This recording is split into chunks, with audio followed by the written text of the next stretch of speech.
Harry's drinking again.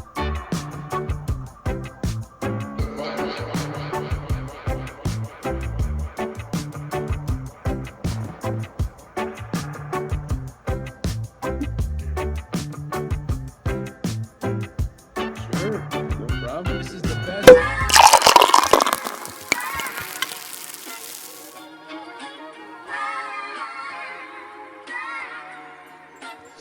Harry's drinking again. These are Cheech and Chong gummies, and they're legal because they're hemp, but they have 3.5% THC. So you will get, that buzz they always talking about, buzz driving and buzz this, buzz that. You get a buzz. You get a nice buzz from them.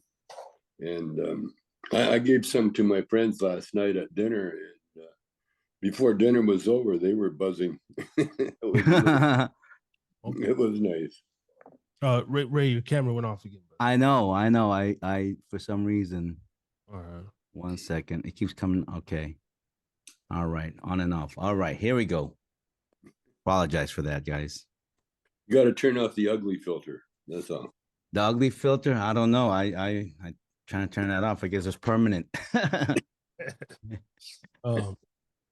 So thank you so much, man, for joining us this morning. First of all, thank you for your time. Because now that I'm doing this podcast and I formed it into a business of somewhat, I understand that time is money, and you could be anywhere in the world with us. So thank you for blessing us on the Harris's Drinking Again podcast. I just want to say to start, you're by far a cultural icon, if I could say, somewhat of an American treasure, not just for the weed advocates out there, but we want to get into your background and everything. But I want to let you know, from my generation, I'm born in '87, so I of course know you from the Cheech and Chong films that I would watch when I was a young man. I started smoking marijuana at 11 years old. Of course. I'm not going to put that just on you. The rappers had a lot to do with it. No, Tommy, you got me smoking weed, man. I blame you, brother. Listen, I'm 6'7". I started the rapper smoking, so don't feel bad. Right. You're the big influence of that whole generation. Oh yeah, you know it, man. I've been on a lot of Dr. Dre albums. Yeah. When he first started out, he needed some juice, and so he came to me actually. Right. And I right at the beginning, before there was rap, there was hip hop. That's right. That's right. Before hip hop, there was R&B, and I was there at the beginning of all of that, and been part of it too. So, and it's all, that was the common thing that we had in common. One thing that we had in common was the good weed. Yeah. Yep. Absolutely. Wow. That's No, you're my main influence in that one. You've got to be by far the most dropped name in rap lyrics. Bong Chong, from Cypress Hill to you gotta have like Cheech and Chong. Yeah, we did it. Now it looks like we're going to be hooking up with who are those guys? It'll come to me. Wu-Tang Clan, rap group. They were very hot for a while, and they faded. But anyway, they want to do a Cheech and Chong revival, but rap style. All the music that we wrote, like Basketball Jones and Earache My Eye and all that. But redo them and put a little rap tinge to it, Oh, like a remix, like a mashup. Yeah. Ooh, that's nice. So we're looking at that. And also Cheech and I are getting ready to do a movie. And there's also a documentary that's already been shot. It's in the can now. They're just looking for the right deal. And so this year is going to be coming out. Cheech and Chong coming out of the pandemic, with everything. Oh wow, that's gonna be interesting because a lot of like a movie like Harold and Kumar was kind of an offshoot of Cheech and Chong. The only thing is two college guys Yeah. and everything. And you guys were two different ones. I mean, Tommy, you were not only that, you kind of like started the whole biker look, the denim bell bottoms and the vests, and you Yeah, know, hey, and the split knees. this yeah, yeah. I tell you, there's a picture of me in Up in Smoke. Up in smoke, man. And my both my knees, they're not big splits, but they're torn in the knees. Was that intentional, or was that just something that Well, my wife Shelby, she designed the outfit. So for some reason that's how she's my designer. I've met her. I've known her since she was a young girl. She was 15 when I met her, Mhm. and she's an artist. Mhm. And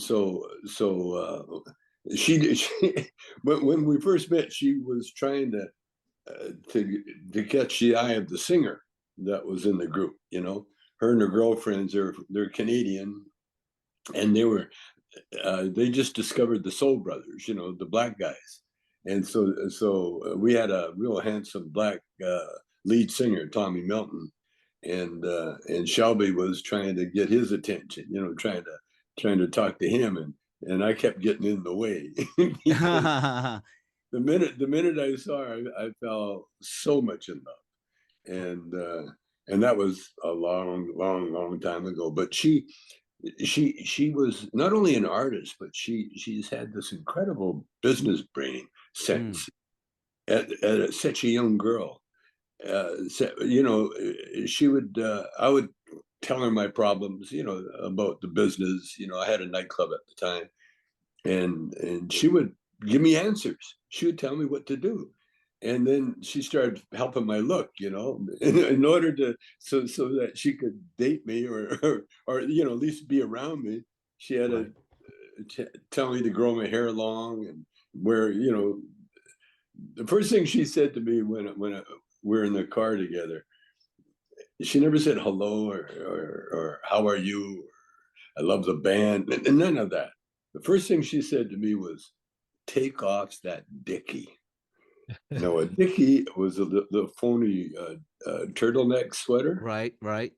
and that was our band uniform, and so we all had them, and so that was the way we, you know, back in the day, you had to have a uniform, Right. and so that was our uniform.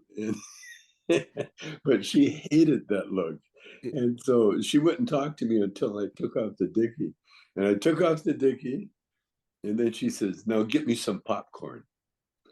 And because we were in a like a circus midway kind of thing, the band had just entered a teen club band battle of the bands or talent show, and we won it. We Wow, won, really? and Wow. we won a recording contract for with RCA Records. And there's a record out somewhere around there called Junior's Jerk, which I wrote. Junior's jerk. Junior's Jerk. Wait, And first of all, when all of this started, Tommy, around what year was this? Was this like late 60s, 69, going to 70, 71, around this that time? was 65, 65, Wow. 65. 64, 65. I was the RC Records before signing the Barry Gordy and the. Oh yeah, Oh, oh yeah, yeah. they've been around. It was kind of a scam because we won the recording contract, and there was no recording studios in Calgary where we won it. Was it Calgary? No, it was Vancouver. What are we talking about? We're in Vancouver, and at the time there was no, you know, recording studios anywhere, and so we had to record in a radio station in the hallway on the stairs because there was no building. You know, the radio station just had studios. You know, and so we were on the stairs of the building with microphones, and we recorded. It was a one take thing or two takes, and the other side was Too Much Monkey Business. It was a Chuck Berry cover. We covered that. Really? and Tommy Melton sang Too Much Monkey Business, and I played Junior's Jerk, because we didn't know we needed a B-side.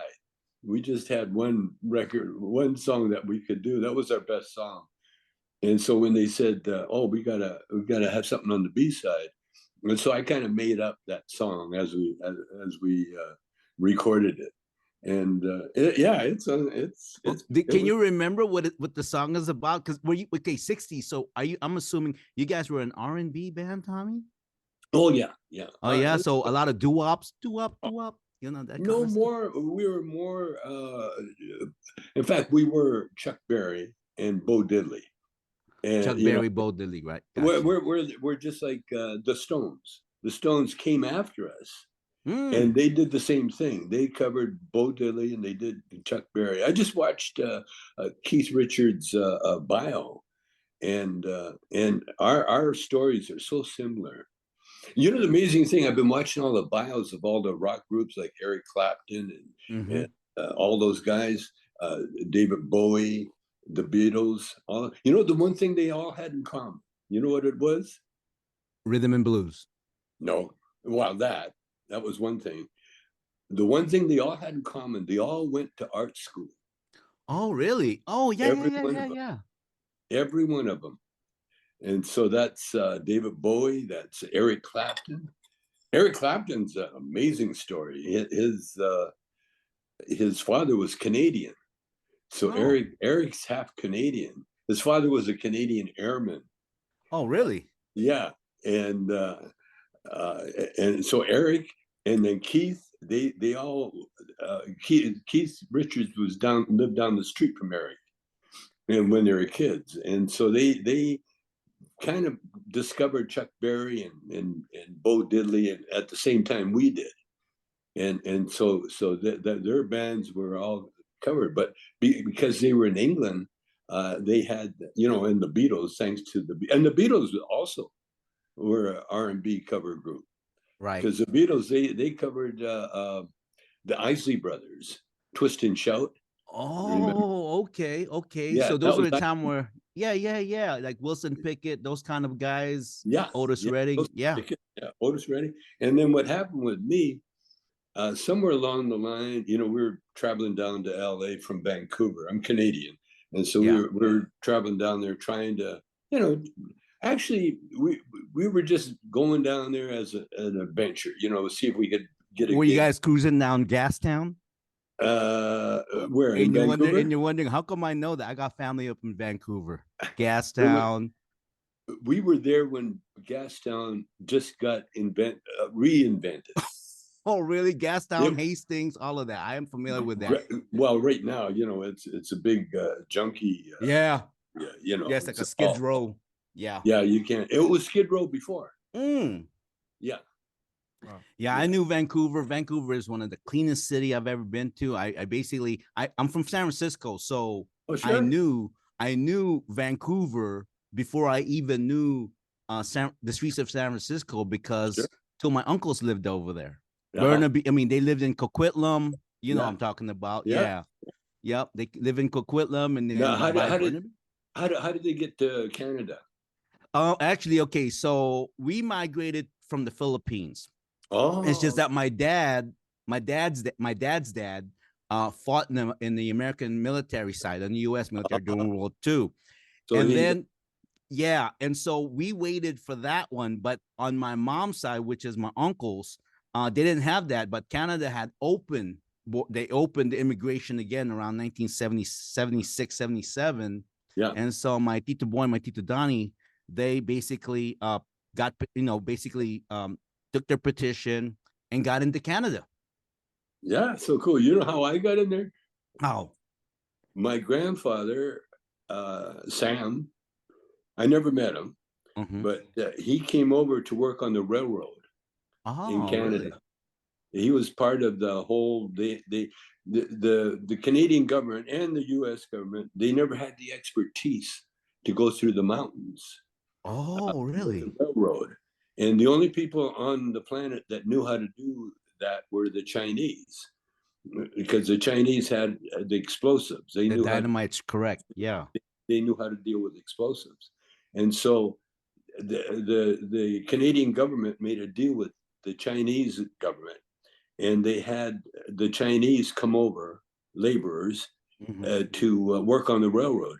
And back then, they treated the Chinese much like slaves, like, in fact, they like subhuman. That's what they did. And as soon as they got the railroad completed, they fired the Chinese. They didn't send them back home or nothing. They fired, and check this out. This is crazy. They charged the Chinese a fee to come to work in Canada. What? Yes, they charge it. You had to come up with, I don't know, a couple of $1,000 to come in to work on the railroad. It was a fee. Those motherfuckers. Hey, listen, the money they made paid for the railroad. That's crazy. So the Chinese not only had to build it, they paid for it. That's how. So basically, they paid for their jobs. What the hell? They paid for it. And check this out. I found this out. As soon as the railroad was completed, they fired the Chinese, fired them all. And they had, a lot of them were not stuck, but Chinese, they're so cool. They're so together. Yeah, they own the laundromat, they own the restaurant, they know how to make money, man. I'm part Chinese too, Tommy. So I got that freaking savvy shit on me too. Here's what they did, man. Here's what they did. The Chinese. Okay, they got nowhere. First of all, while they were doing the railroad, right, they were discovering jade in the no shit. They discovered jade. And so what they were doing, they were shipping the jade back to China in coffins. In coffins? Are you kidding me? Listen, and the white guys are probably going, what is this? Oh, what is this green? What is this? No, it was stupid rock. Get rid of the rock. It's a stupid rock. What the hell? And I'll pay for my shit. Chinese would load up all these coffins with jade. I'm telling you, Chinese people are the Jewish version of the Jewish version of the Asian. Wait, the Jewish version of Asians, man. Fucking smart. Yeah. Oh, Asian Jews, yeah. So clever. So clever, so smart, and gold. When you were up in the Chinese that discovered the gold in California, it was the Chinese that discovered gold in British Columbia, but it was jade that they really. Jade, I didn't even know they had that in Canada. But check this out, man. Not only when they got fired, that's when because they just went to all the different little towns and boroughs in Canada, and they started restaurants and that's why Chinese restaurant in Canada is fucking better because of Cantonese. Because I lived in Hawaii for 15 years. I lived in the Philippines, and you know what? Chinese food in Hawaii freaking kind of sucks, Tommy. Yeah. Thank God for it, but freaking Vancouver on point, bro. Is that what Canadian and Chinese? Is that? Man, there's a lot of Chinese over there, man. A lot of East Indians and Chinese, man. In Vancouver? And in Canada, period. Ontario, east to west, Well, okay. Now listen to this. This gets better. Because the Chinese weren't considered citizens. Okay, they weren't allowed to vote. They weren't allowed to own businesses. Right. Couldn't own businesses. So what they did, they hooked up with the white lawyers. Right. And then they started businesses with generic names like Standard Fruit, Acme Fruit, all these standard generic names. You didn't know who owned them, but they owned them. And this is the killer. This is one I love. Okay, there was no severance pay or anything. So once they got fired, they were on their own, Right. And so what the Chinese did with the lawyers, because they couldn't use lawyers, so they would hire the white lawyers, and they found if you opened a benevolent society, the Chinese benevolent societies all over. I never heard of that. Oh, well, you go to Chinatown, you go to in San Francisco, you go to Vancouver, there's benevolent societies. They're called benevolent societies. Okay. Yeah, and but they're private clubs, and because it's a private club, they could have gambling. Chinese started the gambling industry in North America. No shit. Think about that. Private club, you can have gambling.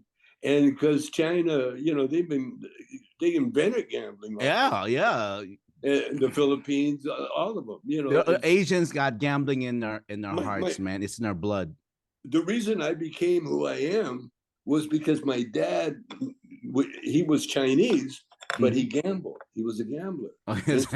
So we never owned anything. No, I can relate. The reason why my last name is Siapno is Siapno, and then World War II, yada yada yada. Americans misspelled it SEA.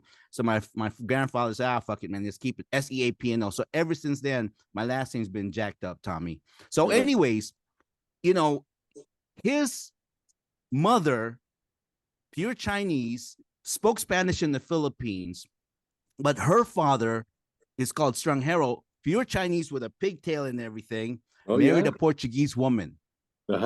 Because he's rich. She basically adapted his Chinese culture, wrapping of the feet and all that stuff and whatnot, making the face all pale and everything, because he's making money. But what do you call it? The daughter, my grandmother, was a freaking gambler and gambled all the land away, Tommy. Yeah, that's what happened. That's what happened. Oh, the Chinese, the history. I started studying it, and it was a white guy in Vancouver that really did the studying. I forget his name. He's got books out now. His name always escapes me. But I got looked at. Anyway, I learned all these Chinese stories that my dad never knew. My dad, he barely talked to me. Growing up. He was a truck driver. He'd been in the Second World War. He didn't have to go to war. All his Chinese buddies stayed back and made a fortune because they didn't want Chinese in the army. Right. But my dad, because he was born in Canada, he was Canadian, so he could join the armed forces. So he joined up. Like my dad really was a white guy that knew how to speak Chinese. That really. Oh, so your dad was part but spoke Chinese. Is that what it was? No, he was all Chinese. Oh, he was all Chinese. He was all Chinese to the part that, like, his dad was from China, right? And his mother was a Chinese actress, and so he was raised Canadian. He was very Canadian, and he played sports and all that. But he had that Chinese side of him. He very Cantonese. Very Cantonese. Okay, so yeah. And when he was a truck driver, he would turn all the truck drivers onto the Chinese menu in a restaurant. Like they go to Chinatown or something.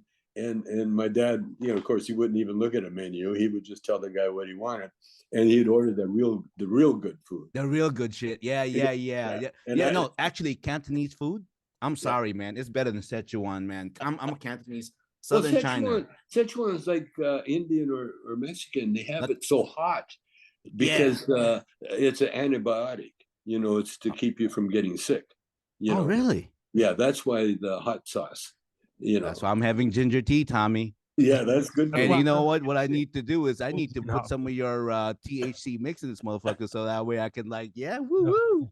I wanted to ask you, coming from Canada, when you were young at that age, was America always the big draw as far as always you had to go to America to make anything of yourself as Well, as soon as we discovered.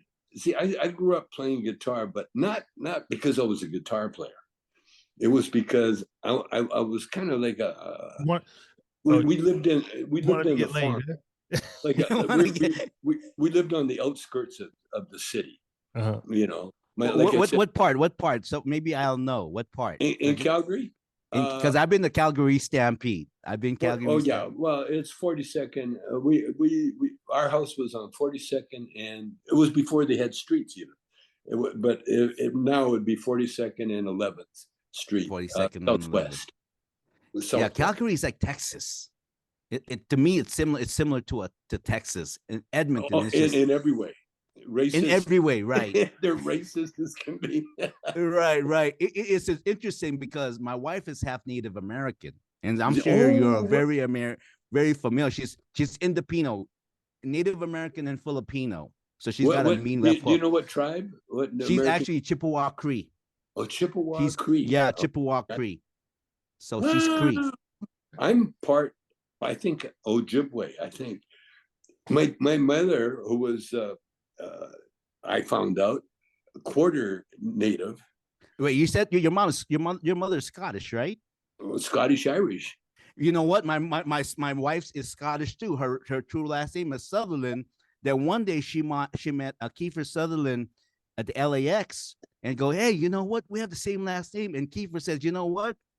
The Sutherland keeps a track on their last name. So if you're a Sutherland, there's always that one dude that laid all the seams. They can trace a tree if you're a Sutherland. So, but then on the reservation, well, he's Canadian too, right? Huh? Sutherland's Canadian too, right? Yeah. Exactly. They're from Canada. They're from Toronto, Saskatchewan. Oh, Saskatchewan. Oh, yeah. They're from Saskatchewan. Yeah, it's funny. Kiefer Sutherland, his girlfriend is what is she? She's Mexican. Yeah, she's all Mexican. And she probably got Native in her too. She probably got Native American. Yeah, every Mexican has. Yeah. So we just found out that the big secret wasn't my dad marrying my mother, who was tall, gorgeous, dark haired, part Native, Scotch Irish lady, and she married the 5'3" Chinese guy, and that wasn't the big issue. And then they had 3 kids. Pop's got game. Pop's got game. Pop, freaking Chinese motherfuckers, man. They got game, man. They got game. I gotta give it to them. But the big secret was that we're part Native. That's what they had to keep, because the Natives were treated so badly, in Canada by everybody, Wow. And it's all good, man. But the Chinese, the story of China in Canada, oh man, just cracked me up. Wow. But like I said, I started. The reason I started playing guitar was that I found I had musical abilities. We'd visit my cousin. He was about 8 years older than us, and my brother and I. And he had his mother bought him a 12 bass accordion. And so every time I'd go over there, I would go find that accordion, strap it on, and be there for a couple of hours playing it. And finally, one day when I was leaving, my aunt said, "Don't forget your accordion." And they gave me the accordion, and so that was my thing. And then my mother had a guitar, and when she was pregnant with me, so I learned how to play. I learned how to do a few chords. The next thing you know, I'm playing backup with a fiddle player, my neighbor, and I've been playing guitar ever since. Still am more of a backup guitar player than anything else. That's interesting. My adopted father, who's passed away, he was actually born in 1937. And he always told me, I got a guitar hanging up in the back that we can't see, but he said, "Son, learn how to play you a guitar and you'll never spend the night alone." Is that sort of what you found out along your musical journey? It's like you know it. The power of the guitar, man. Woo. I tell you, it changed. That's how I met both my wives. My first wife. I better start picking away, man. Shit. Yeah, my first wife. She was the sister of the piano player that we put in the band, And when I saw I laid eyes on her, ooh, I fell in love, and then, but she wasn't that thrilled with me. She put up with me, but yeah, and then we got married and had 2 kids, Ray Don Chong Ray and Don, yeah, Ray Don. Robbie, and then I fell in love with the Shelby. And I'm looking at her right now. She is, and then we had 3 kids, That's amazing. and it was all about the guitar. You're absolutely right. You put that guitar on, man, and it changed my life. Wow. How is it being, your 60 years right career, going from the beginning to picking up the guitar, to a lot of people fast forward, don't maybe not know that part of your career, to the comedy, to having children, themselves starting businesses, and transitioning over. It seems like every decade you come into a new generation of fans. I mean, just what's that feeling like? I mean, Yeah, how do you do it? It's it's so easy to do that it's a puzzle to me why people have a hard time. But then I was blessed. I was very blessed. When I was, I guess, 8 years old, I went to Bible camp. My brother and I were walking down a road. We looked like Tom Sawyer, barefoot. And see, back in the day, you went barefoot. And the reason you went barefoot is because it was warm, and you didn't want to mess up your shoes. You only had one pair of shoes, and or one running shoes. And by the summertime, you didn't need running shoes when we were not going to school. And so we were barefoot and just a pair of pants that you put on every day, underwear, of course, and a shirt, and that was it. And sometimes if it was hot out, you didn't even have the shirt. And my brother and I are walking down this dirt road, and a car pulls up. And when a car pulled up in the country, it was an event, because this is back it had to be in the 40s. And so we, the guy pulls up and he says, there was a bunch of them, and they were missionaries from a church. And they said, you boys want to go to Bible camp? And of course I said, yeah. And my brother, yeah, okay. And so we got taken.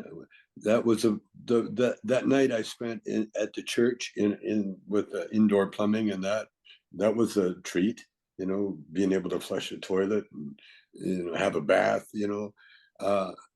so I went to Bible camp, and I was young enough that I really got into it.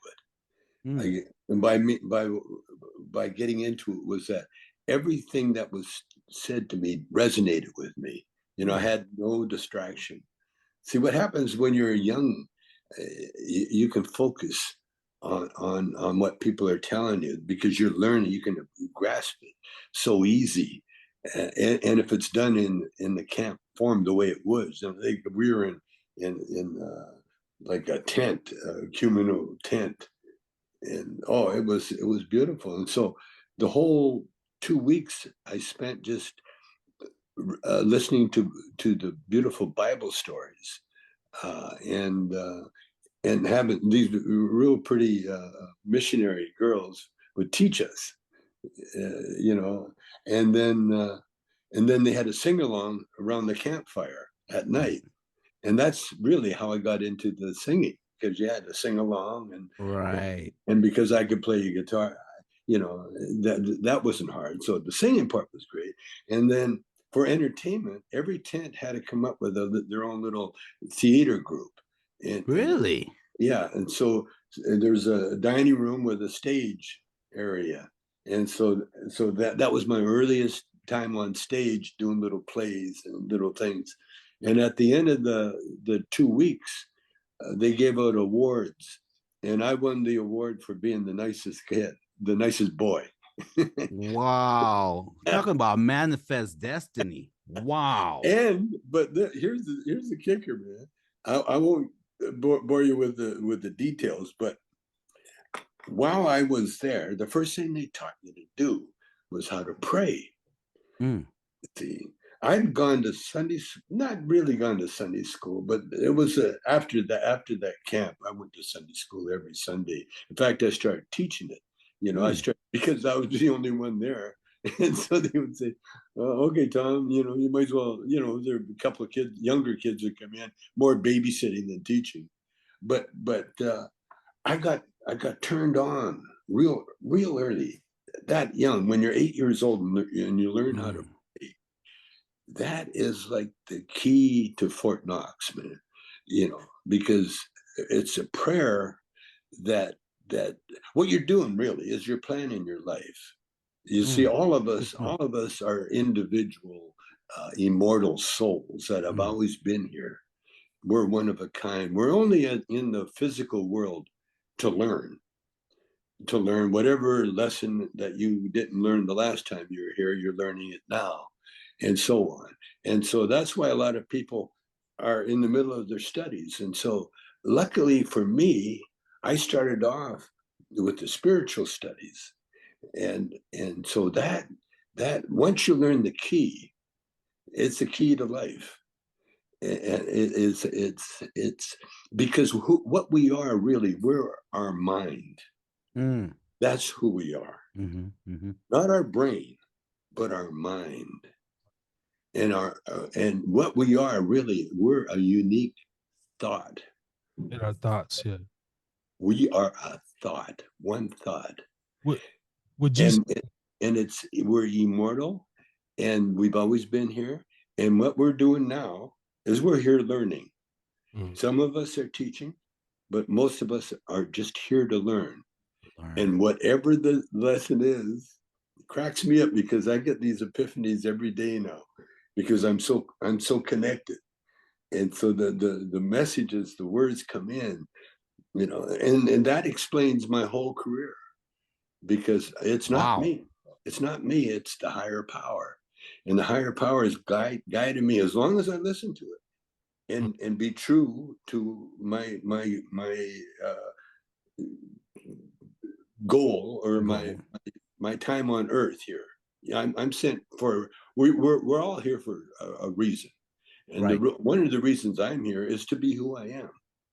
And who I am, that's speaks louder than anything, you give an example to people as opposed to telling them what to do. You show them what to do, and then you show them how to do it. And that's our purpose here. And sometimes, like connecting with you guys, for instance, I don't know what brought it about, but it was time that what I have to do, I have to share my story, my life, my knowledge with those that want to hear, you see. And a lot of times, and I've been given the right books at the right time, and everything in my life that's happened, it happened for a reason and at the right time. Being discovered by Diana Ross in the Supremes, for instance, that was a moment. Meeting Bobby Taylor in San Francisco, this phenomenal singer. Bobby Taylor. And hooking up with him. Was he? I'm sorry. Was he the father of Floyd Taylor? Is there any relation? I listened to a lot of Floyd Taylor. I don't think so. Okay. I don't. It could be. Bobby Taylor was a very popular artist. Yeah, very popular. Bobby. His legacy is pretty together. He's on. If you want to hear him, without the Vancouvers, of course he did. Does Your Mama Know About Me? With that's the song I wrote with the Vancouvers. But he did a song before that. As he was what do you call it? He was substituting for another guy. He was cheating, actually. They were entered a armed services talent contest, and because he wasn't in the armed services, they faked like he was, and Really? give him a wrong name. But he's got a song out called "Been So Long" by the Pastels. So Google that and check it out, and I'm Googling it right now. I'm looking at Bobby Taylor right here. Yeah. There you go. I wanted to ask you, since we're on this on the spiritual kind of tip, Ray here, is a devoted Christian and everything. I myself, I'm more in the agnostic realm. I believe in something. I say, read through the Bible and everything. Not much of a, I don't put a lot of emphasis on it. It's something I'm open to. We have a lot of talks about that. And I have a son, a 7-year-old, who I'm in that process now where I wasn't raised with any sort of religious input, hardly at all. I just grew up so I'm very to the left, conspiratorial minded. I question everything. Would you say, being in my situation, someone that doesn't have that obviously is still, I should guide my son why his mind is like a sponge, not necessarily to indoctrinate him too much, but giving him that base of, hey, here's this book. Can you kind of maybe expound on that a little bit? And Sure. Easy. There's a couple of books that I'll tell you to get. The first one is by Emmett Fox. Emmett Fox. Write it down, or if it's recorded, you get it. Emmett Fox, and he wrote what's it called? Anyway, he wrote he explains the Bible to you, the Ten Commandments. He explains everything because it has to be explained. See, there was no writing back in the day. There's no recording. And so everything that the Bible, everything that's been written now has been written later after all the events happened. Right. But these holy people that I know, and the other book that I want you to get is the one that I keep right next to me. It's by Joel S. Goldsmith, and it's this one's called The Master Speaks, but he's written a half a dozen or more, and they basically say the same thing, but they say it in a like music. It's like rap music. Like rap is basically, there's two songs, fast and slow, and they're the same, only they're changed around so that they make a unit. And that's the same thing as the spiritual world. The spiritual world is very, very, very simple. In fact, there's opposites. Everything. You can't have one without the other. Right. You can't have up yin and without yang. down. You can't yin and yang. And that is the same thing as our world. We got a physical world, and the opposite of physical world is the spiritual world. In the physical world, there's everything. In the spiritual world, there is nothing except love. That's the only thing that exists in the spiritual world is love. And what love is really truth. If you want to know what truth is, think of love, because that's what truth really is. Love. You know how they say the truth will set you free? Well, and when like a mathematician, when he works on a big thing, and when he comes up with the answer, the truth, it sets him free. Now he's free to work on another problem. You see how it works? So you can also say love will set you free, Tommy. That's right. Yeah. That's right. It will set you free. And you know what? Speaking of that, if you read Psalms, which was written by David, the way it's sequenced, even it wasn't just him that wrote it. It was other people that were joining. He's a musician. It's basically written like a song verse. Sure. Well, you know what? 1, 2, 3. You know what the Christ. You know what the Christ means. You know, like a lot of Christians, they think Jesus' name is Jesus Christ. Well, it's not. Yeah. See, in fact, Jesus was not his name. His name was probably Joseph. Jesus is a Greek word that means savior. Okay. The Christ is what you call the Holy Spirit. Oh, that's So why they said it should have Jesus been is Christ. Ah, so Jesus the Christ. See, that's what Jesus the right. Christ. Yeah, it's Christ is the Holy Spirit. Now, check this out. I can share it with you because we're talking about it. The other day, because what I do now, we don't have a band or anything else. So when I get creative, I write down my notes. Yeah, and we can relate. We can relate. and so I'm writing, and Siri comes on, and Siri says, "You don't have to write it; just say it, and I will record Dictate it. Yeah. What? I freaked out, man. I said, Automatically? where did that come from? Yeah, it just Siri talked to me, and so then I went to my book. Check it out. I went to my Master Speaks book, and I opened it up randomly, and I asked. First of all, I asked, "Who spoke? Who spoke? Who did that?" And when I opened the book, it was a section on the Holy Spirit. No shit. The Holy Spirit told me, and then told me in the book. It's the Holy Spirit. So we are in contact with the Holy Spirit. You see what I'm saying?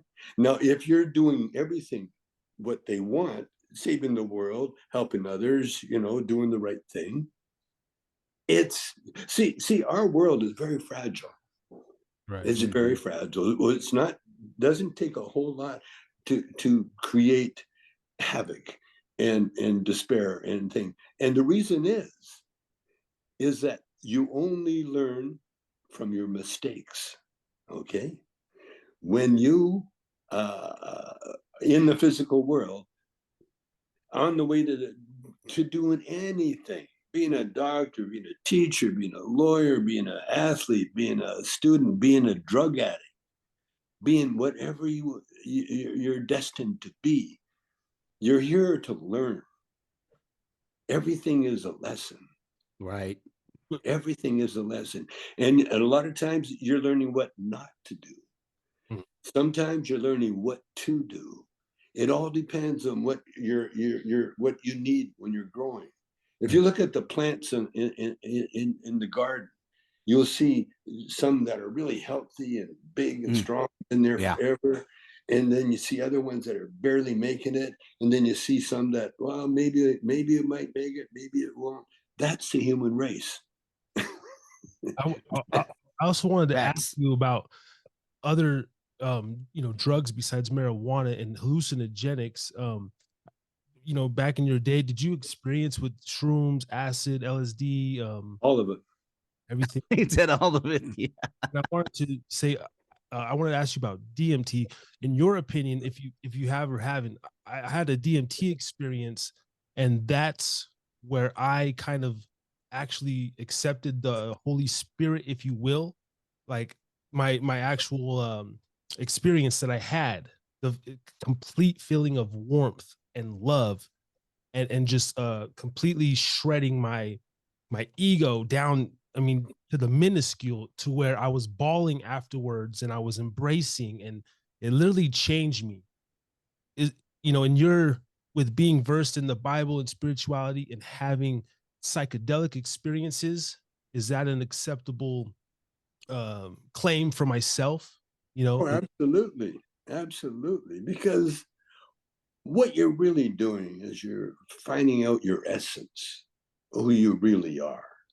You're stripping away the layers that are put on us, either at birth or with your environment or whatever it is. You're protected in a certain way, but then it comes a time when you're just naked and you're out there bare, and you have to accept what comes and know what to do with what comes. So many of us, and for a reason, by the way. We're all here to learn, and that's why forgiveness is so important, Mm. because no matter how evil a person is, they're learning. They're learning, and and by the way, eternity means that we will all go through everything.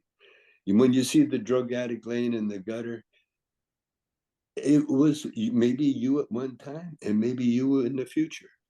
But Mm. eventually, we are all going to go through those roads, because that's all roads lead to the same place. And every time, every journey that we're on, we learn. We learn something. Sometimes we learn that we didn't learn anything, but that is something. Tommy, you definitely exemplify what the Bible says. You know, a man with gray hair comes wisdom. That's true. Man with gray hair comes wisdom, because I got you are accused of that. schooling me right now, brother. Yeah, I got accused of that the other day. In fact, I shut up the whole night because they said, my friends of ours, the wives sit on one side and the guys sit on the other side, and my friends were fighting over who was going to. They didn't want me in the middle, because I'm like a buzzkill. Well, you know what's interesting is that like when we did the research, you're a writer first and foremost. We understand that. Harris and I were both writers. I have like volumes and volumes of journal, and so does him, so does he. And what I'm discovering, I'm 55 years old now, so I've lived a pretty long life too. Is that when you're a writer, you're a natural messenger of the world, Yeah, and that's who you are. you're That's why you got into the entertainment and writing and music and yeah, exactly. You ever And it wasn't me. It wasn't yeah. me. was- And physically, it wasn't me. do you ever Like, I've feel never been the star of anything. I've always been the backup or a partner to somebody. It's only just lately that I've come into my own, and I've come into my own basically as a hippie philosopher, for want of a better description. And I'm buying that book, okay? I'm buying that book, okay? Hippie philosopher. That's it. That's it. That's a trademark. We got that. I wanted to ask you in doing the research, I seen I wanted to talk a little bit about, and not to take you back into the past too much, but when the DEA came in and did their whole seizure operation, was pipe dreams or something like Yeah. and did your stint in a Taft Correctional, and you were cellmates with Jordan Belfort. Yeah. um you know and you were writing, and I think he credited you for giving him the inspiration to write his memoir. But for you, has writing been, is it almost like this power that you feel, whether it's planning out your day, is that true? When you write, it's almost, you can manifest your destiny and things like that. And when you were in doing your stint in prison, did that comfort you, the ability to just still write even though you were limited to what you can do and create things when you got out? I went into prison. I'm a Gemini to begin with. Okay, so I got there's a lot of different personalities, and so there was part of me that was really digging it. I love the adventure. I knew in my heart that I had to go to jail somewhere in my life. I knew, because I hooked up early in my life with the bad crowd, kind of, but it wasn't a crowd. It was one poor soul coming out of prison after another. And in Canada, there was no services or anything to help anybody. When you got out of jail, it was very cold. You got out, boom, you're on the street, go for it. There's no one to help you. And so my house became kind of a known that I was friendly to ex-cons. And this one ex-con, the first one actually, that started the whole thing, he became a really good friend. He had nowhere to stay, but he was a biker, and he had been in jail most of his life, And back in jail in the 50s, it was wasn't like I went through, and so I always kind of, and then as the years went by, more people found out that we were friendly to ex-cons, so we had a lot of ex-cons stay at our house, and the lesson I learned from them was to stay out of prison. That's not where you want to be. And that was one lesson I learned. And the other lesson was that, but if you have to go, it can be really interesting, And so I was torn between the two, and I existed between the two. When I had moments when I just had one really bad moment, and because Vanity Fair sent a limousine to take me to prison. That's what I heard in your comedy act. Yeah. So my wife and we rode in the limousine all the way to Taft. And then once I got to Taft, they it was a meeting at the gate, and they kind of heralded me into the prison. And when I was being driven over to the camp, the first thing the driver did, the correctional officer, pulled out an album and asked me to sign his album. So I was a celebrity in jail, and that part was good. But at night, when nightfall came, and I'm in prison, and I'm going to be here for at least 9 months.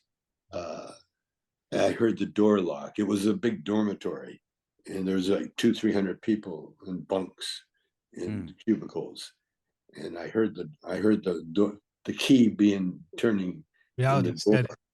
And when I heard that, I felt a chill went over my body. Like I got claustrophobic in a sense. What if a fire breaks out and the door's locked? And and then all of a sudden I felt the Holy Spirit came and just warmed me from the head down to my toes. And then I felt this, it's going to be all right, whispered in my ear. And next thing I know, I wake up to the prison loudspeaker asking, for Garcia to get to the mess hall, and my prison time started, and it was biblical. It was so sweet and so beautiful, because all I did was meet beautiful people in prison, because you had to be on your best behavior to be in the camp. Yeah. And so nice bikers and nice, nice embezzlers and tax evaders. Tax evader. Yeah, all the sweet, con men like Jordan Belfort. Yeah. And doctors and lawyers. Michael Milken and all of them. I assume you guys are in there almost, in that element, the camp, you're in there, plotting business deals and learning information and the geniuses are on there. Well, the prison system had changed from what the penal colony was, what my buddies went through. A couple of them, it was tough and really brutal, much like the Russian prisons, but worse, because they had corporal punishment in the prisons. And in Canada, right up to the 60s, or I think the 60s, they had a silent system. So when you went to jail, you could not speak unless you had permission to speak for the entire time you're in prison. Jeez. And punishment for speaking would be a beating. Wow, that's a concentration camp. That's not worse. A prison. That's a concentration camp. Worse. Yeah. Wow. And then they had and when they wanted to hang someone, they had to build the gallows, and they'd make a point of that, so it would be a deterrent for the rest of the prisoners. They never had a nice, sweet way to kill anybody. They would do it in public, and they'd build the gallows, and the prisoners would be locked down, and all that shit would happen. The worst thing in the prison that I was in, there was in fact, the prisons that I was in Taft is closed down now, and I think it was environmental concerns Mm. because it was built over a toxic waste dump, and all the guards that were there for the most part are gone or died of cancer or something. Yeah, died of cancer or valley fever. There's a thing called valley fever, and when the wind would blow the dust, the announcer would come on and bring everybody out of the yard back into the cells and into the dormitories, close the doors, and ride out the windstorm because there was some kind of valley fever dust, and it's a wasting disease. And there was at least one or two people dying in every dormitory. Well, the whole time I was there, there was always someone dying. And Wow. And I seen that you've beat cancer twice yourself. Yeah. In your life? Well, I got cancer. I believe I got cancer in Taft when I was there, and I wasn't smoking weed. I quit smoking weed for about 3 years because I went on pre-trial probation, where they blood tested you, pre-tested, drug tested, and then I went through the whole prison. And I got tested almost every day for at least the first couple of months. They were trying to bust me. Leading up to that point, how many years of your life have you been smoking? I mean, was it tough? I started smoking when I was 17. And that was your first time not, and that was 13, 14. Well, no, I mean, there were periods where we couldn't afford it, couldn't buy it, couldn't find it, couldn't find the weed. No, the great thing about weed is that if it was there, I'd smoke it. And if it wasn't there, I wouldn't miss it. That's what I love about Canada, Tommy, because I remember in Canada, 19 years old, it's legal to drink. They had what they call cannabis lounges. And because Canada had my cousin has a very, there's a huge East Indian population in Vancouver. I know. And they're all smokers, and then Chinese too, and they're all smokers out, man, and indoor stuff. Everybody there. Indoor stuff, and man, it was great. I am hoping that you have one of your icky sticks next to you, and we can smoke with you on Harris's Drinkin' Again podcast, brother. There you go. He's ready. I got a joint. I got a pipe. Oh, okay, I got one. Smoke on camera. Oh man, you guys. Oh, you guys, are we doing this? That's just not fair, man. Come, man. I ran out, dudes. Man, I ran out, man. Hey, this is a legendary moment. Salute. Wait.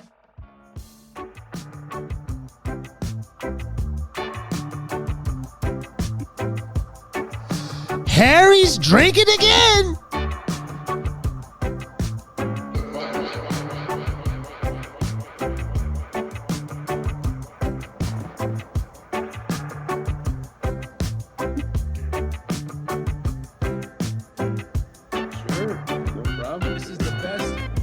Up everywhere I go. I've had in my life. I mean, when everybody lists, who you want to smoke with. I mean, it's Tommy Chong, it's Willie Nelson, it's Snoop Dogg, possibly Redman, all these guys. This right here is groundbreaking. Yep. You got it. Man, who is your all-time favorite? If you had to give a top 5, you're stranded on an island and you only got 5 people to smoke with.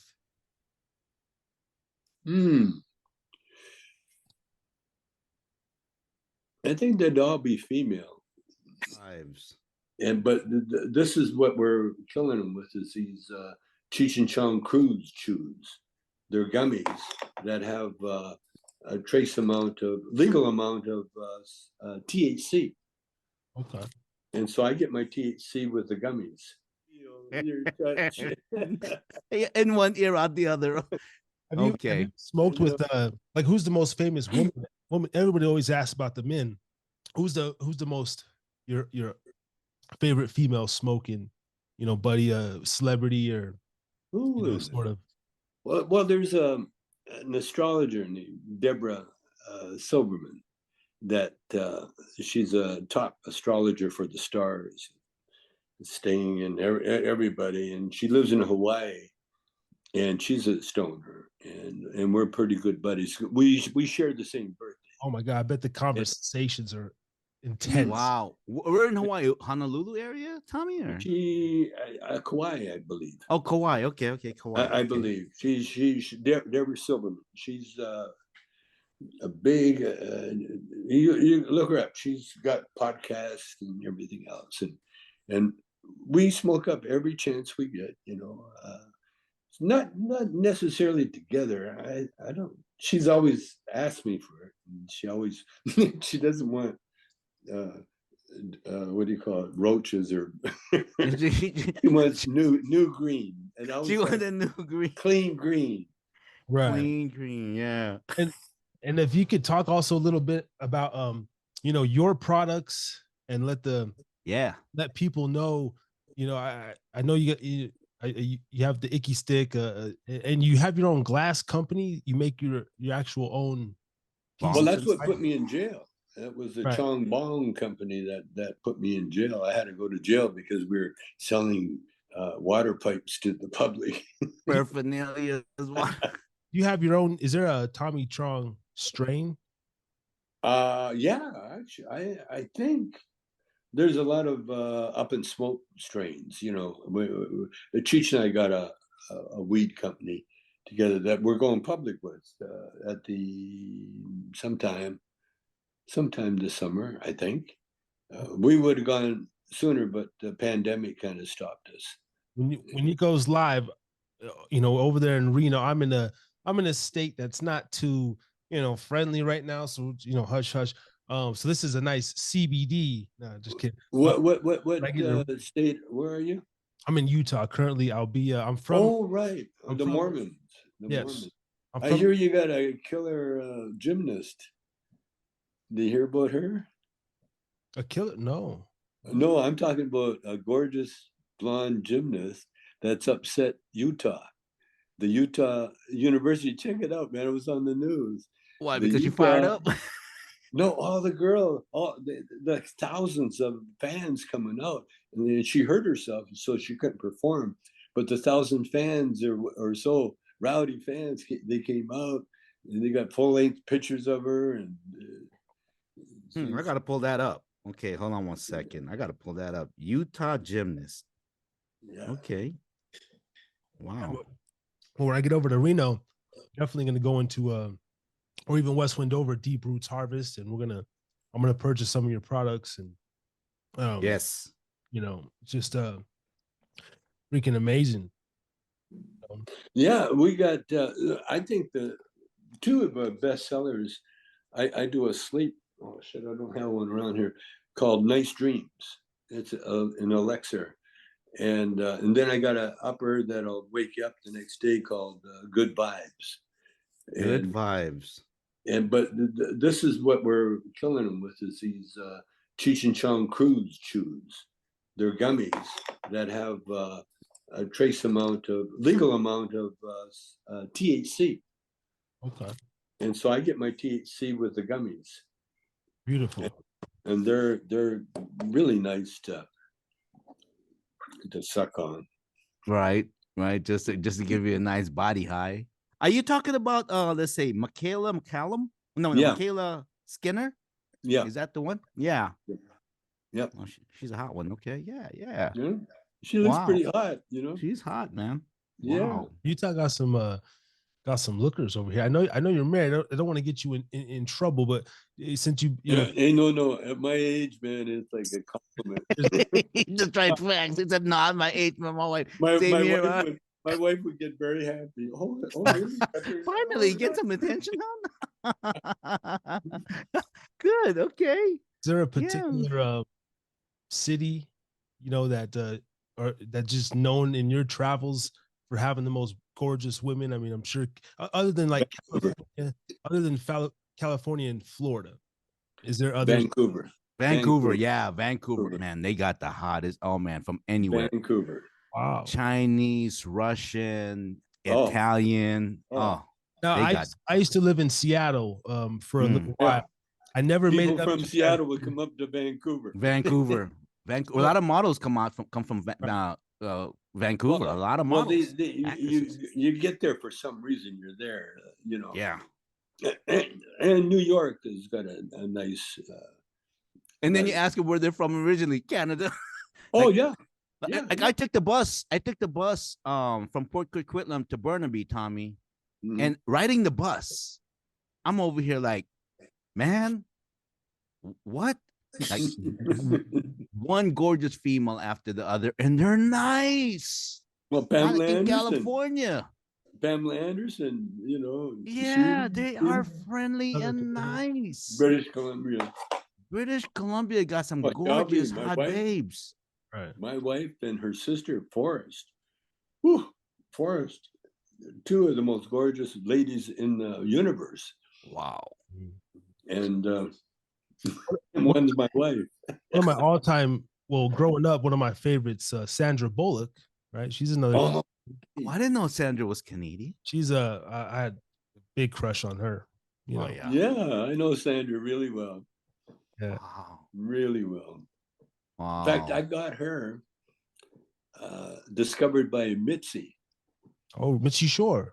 Mitzi Shore, yeah. Sandra was trying to get stage time, and Mitzi wouldn't let her. And so I asked Mitzi, I'm working on a thing. I need to see Sandra Bullock. I didn't even know Sandra started as a comic. No, I got the wrong Sandra. I'm sorry about that. Told the wrong Sandra. I just realized that now. No, Sandra. No, Sandra Bullock, the actress. No, wrong. Oh. I don't know her. I am stoned though. Oh wow. Hey, I don't know what it is. I think just the fact that we're smoking with the icon. I'm higher than I usually am myself. I'm over here day and night. I'm not smoking with you, and I'm stoned. Yeah, well, that's the way it works. I mean, man, bro, I tell you, man, you got to come up here. We got to hang out. I'll make you some Filipino food, man. Some chicken adobo and rice, man. My famous, man. You know what? Fire up some of that fat. Oh, man. What do you do with coconut? What do I do with coconut? Yeah. Oh, man. There's a lot of things that I can do. My dad is from the part of the Philippines called Bicol. And it's kind of like, it's got an Indonesian flair. And they cook everything. They call it gata, which is coconut with some type of some bok choy and ginger and all that good stuff. That's where I'm at. I love I love the coconut. I love everything about it. I love the whole everything from the husk to the meat I love the existence, the coconut existence. The way it would make a perfect home for so many creatures, but its covering is protected by this intense insecticide. Oh, I didn't know that. Yeah, and that's why the bugs don't get inside. Because think about it, you'd have food, shelter, and everything inside a coconut. That's true. But yet it survives all the creatures because of the insecticide that it puts out around the coconut plant itself. You know what? Now that we're on the subject, just to let you know, okay, so I lived in Hawaii for 15 years. And this is what I found out. In Hawaii, before the Chinese came there was bear. Maybe the only thing that grew there, I don't even think the coconut grew there. Oh, right. Everything, all of their vegetation, their flowers came from China. Yes. Came from China. University of Hawaii was started by Chinese migrants over there. And the aloha spirit and all that stuff. And when I went over there, the aloha and all that stuff, I thought it was Hawaiians. No, man.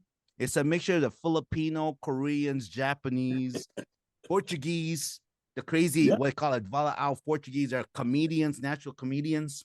Yeah. And that's the aloha vibe, man. Tommy, you got to come to Reno, brother. You got to come to Reno, man. That's it. Book him a flight, man. That's it.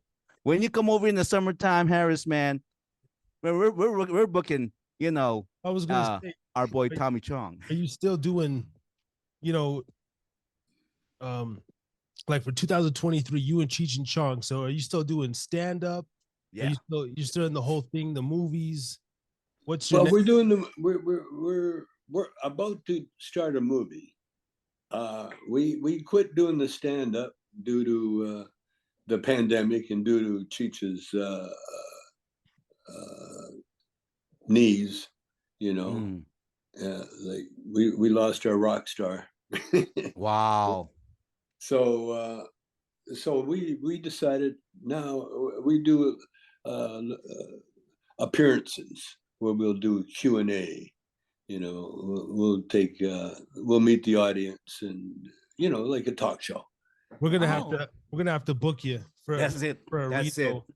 It's done. Book it. Yep. We'll Yep. Yeah, yeah, that would be fun. We could do that. We got some big plans, some big events. We did a show years ago, Yam Jam, and you know, we have this whole reuniting going on in Northern Nevada, Reno specifically, and you know, I'm trying to just make this great rapport with our guests, and you know, intertwine everybody if we can, man. Sure, make some money while you're doing it. Yeah. Absolutely. And we're gonna invite you to come on it, man. We have to, man. Yeah, well, you know, you got to go through the agent, channels. Yep. Yeah, all that stuff. But hey, it's all doable. You know, appreciate it, man. I love it. That's our motivation as well, man. You know, on the up. Yeah, it's good. I like that, man.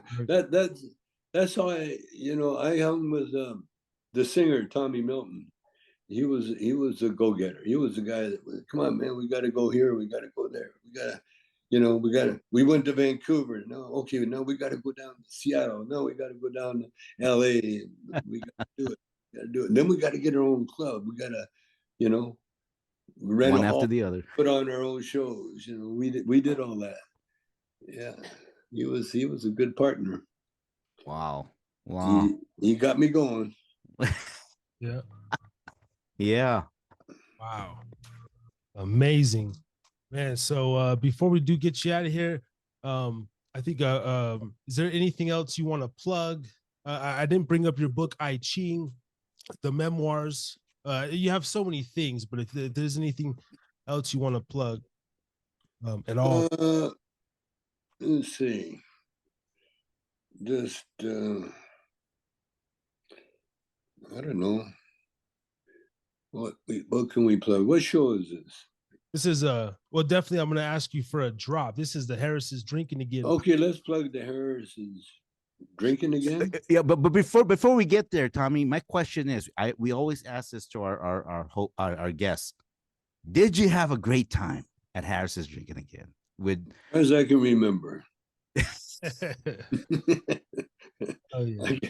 My memory doesn't go back too far, but it was good. Anytime I get a chance to talk without being interrupted, I'll take it. Wow. Respect. That's powerful, because I myself, naturally quiet guy, Ray evens me out. We're like the yin and yang. We're almost like Cheech and Chong in a way. Yeah. Like the two dynamics. Yeah. Him in 20 years my elder, and he was well versed. He can cover subjects with you about the history and the Chinese and the Canadian, and then I'm over here on the under some of the younger stuff from my generation, and connecting with you.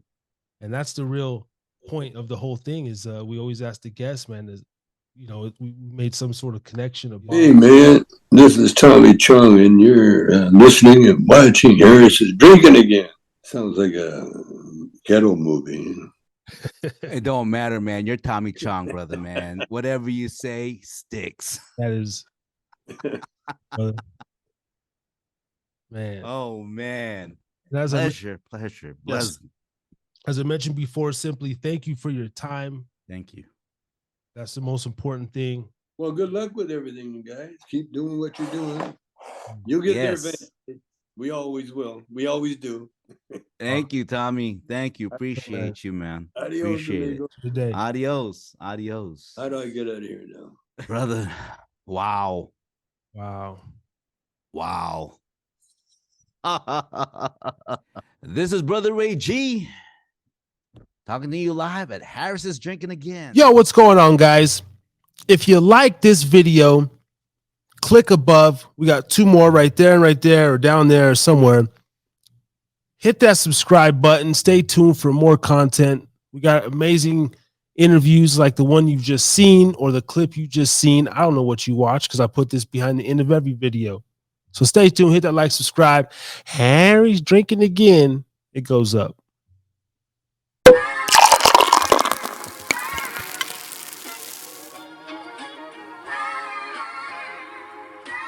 Harry's drinking again.